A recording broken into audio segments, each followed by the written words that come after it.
ABO antibodies किस तरह produce होते हैं एक हेल्थी पर्सन में, क्योंकि इनको हमने ट्रांसफ्यूजन नहीं किया होगा, वो आरबीसीज के साथ एक्सपोज नहीं हुआ होगा, तो फिर ये एंटीबॉडीज किस तरह बनते हैं जिसको हम एबीओ ब्लड ग्रुपिंग टेस्ट में डिटेक्ट करते हैं।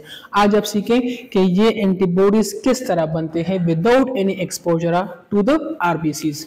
देखिए डियर व्यूअर्स, एंटीबॉडीज जो होते हैं जो हम ब्लड ग्रुप में डिटेक्ट करते हैं, ठीक है, एंटी ए और एंटी बी एंटीबॉडीज होती है। ये किस तरह बनते हैं विदाउट एक्सपोजर टू आरबीसीज, तो जहन में रखें सबसे पहले जो मैकेनिज्म है क्रॉस रिएक्टिविटी।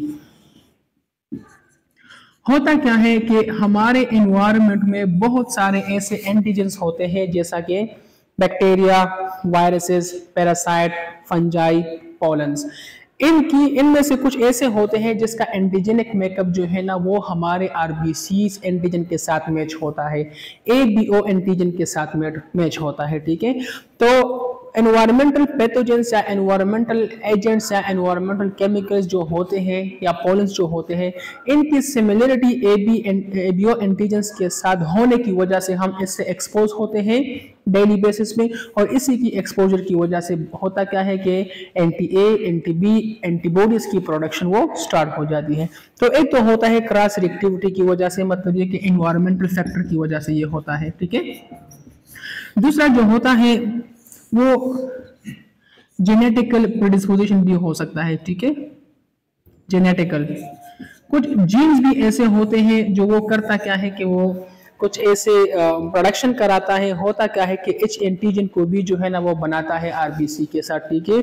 जीन्स की एक्टिविटी होने की वजह से, जीन्स की प्रोडक्शन होने की वजह से, एच एंटीजन बनने की वजह से भी जो है ना विदाउट एक्सपोजर टू एंटीजन भी एंटीबॉडीज बन सकते हैं, क्योंकि इसमें जीन्स पार्टिसिपेट करते हैं। और ये जीन्स करते क्या है कि ये जो आरबीसीज के साथ जो फोकोस शुगर अटैच होता है फोकोसाइल ट्रांसफरेंस के थ्रू, कुछ जीन्स ऐसे होते हैं जो वो फोकोस को अटैच करवाता है आरबीसी के साथ और एच एंटीजन बन जाता है, ठीक है। तो ये दो कॉमन वजूहात हैं जिसकी वजह से होता क्या है कि एंटीबॉडीज की प्रोडक्शन जो है ना without exposure to RBC antigen होती है, और इसी को हम डिटेक्ट कर देते हैं। इसके अलावा एक और वजह भी है, ठीक है।